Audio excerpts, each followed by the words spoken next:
শওকত মোল্লার নামকেই আমি বলেছিলাম ওটা একটা অ্যান্টি সোশ্যাল, ওটা একটা ডাকাত, ওটা গুন্ডা। আমাদের মাননীয় রাষ্ট্র সভাপতি নাড্ডাজির গাড়িতে যে অ্যাটাক হয়েছিল তাতে ওই নেতৃত্ব দিয়েছিল, মাইকে করে লোককে উস্কাচ্ছিল। অনেক পাপের ভাগিদার, ঢুকলে আর বেরোবার সম্ভাবনা কম। আইনের উপর ভরসা রাখুন, আইনই সব করবে। পশ্চিমবাংলায় আইনের শাসন ছিল না যে লোকে ভরসা চলে গেছিলো, আইনের শাসনে ফিরেছে, আইন সব করবে। অনেকে আইন হাতে তুলে নিচ্ছেন, ওটা করবেন না। আজকে বিধাননগর দক্ষিণ থানায় 10:30টার সময় অরূপ বিশ্বাস, তাহলে মুক্ত বাতাসে অক্সিজেন নেওয়া অরূপের কি আজকে খোলা ময়দানে শেষ দিন? দেখুন, অক্সিজেন ক্রাইসিস তো হয়েই গেছে, নাহলে কুণাল ঘোষ রাস্তায় পড়ে যান কেন? অনেকেরই অক্সিজেন কম হয়েছে, কিন্তু আমি বলে দিচ্ছি যে যা করেছেন, যা দাপটে, পার্টির লোকেদেরও কথা বলতে দেয়নি। আজকে তারা মুখ খুলছেন। বাইরের লোকেদের তো ছেড়ে দিন, পুলিশের কথাও কেউ শোনেনি, অ্যাডমিনিস্ট্রেশনদের লোকেদের কথা কেউ শোনেনি। তো এখন পুলিশের কথা শুনুন, সেজন্য আইনের হাতে আসতেই হবে।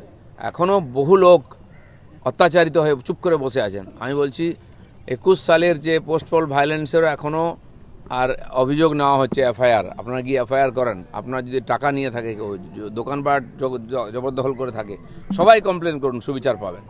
বিধানসভায় মন্ত্রী হিসেবে আপনি যখন পরবর্তী বাদল অধিবেশনে যাবেন, আপনার সামনে দুটি বিরোধী দল থাকবে, আপনি কোন দলকে কি নামে ডাকবেন কিছু প্র্যাকটিস করেছেন? না, আরও 2-3টা বিরোধী দল তো আছে বিধানসভায়। আমরা যখন জিতেছিলাম সবাইকে সাফ করে দিয়েছিলাম। এখন বিরোধীরা আছেন, যাদেরকে মানুষ জিতিয়েছে, তারা বিধানসভায় থাকবেন। আর মাননীয় স্পিকার ঠিক করবেন কে মুখ্য বিরোধী দল হবে, আর চিফ হুইপ কে হবে, বিরোধী নেতা কে হবে, সেটা তো সংখ্যার আধারে হবে, সেটা বিধানসভায় ঠিক হবে।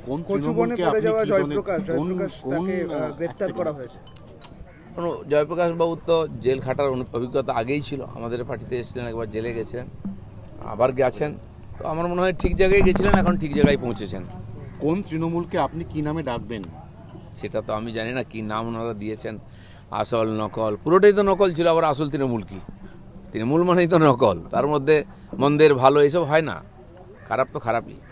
ঋতব্রত বন্দ্যোপাধ্যায় কতটা সাধারণ মানুষের কাছে গ্রহণযোগ্যতা পাবে বলে মনে হচ্ছে আপনার? সেটা আমি কি করে বলবো? উনি তো ভোট জিতে এসছেন, মানুষ জিতিয়েছে, আর তার পার্টি তাকে যদি নেতা করে সেটা তাদের ব্যাপার। আগামী দিন বলবে কে আর গ্রহণযোগ্যতা কি হবে। Thank you. আরো ভালো ভালো খবর দেখতে সাবস্ক্রাইব করুন বাংলা হান্টের ইউটিউব চ্যানেল। বাংলা হান্টের আরো খবর দেখতে নজর রাখুন। বাংলা খবর মানেই বাংলা হান্ট।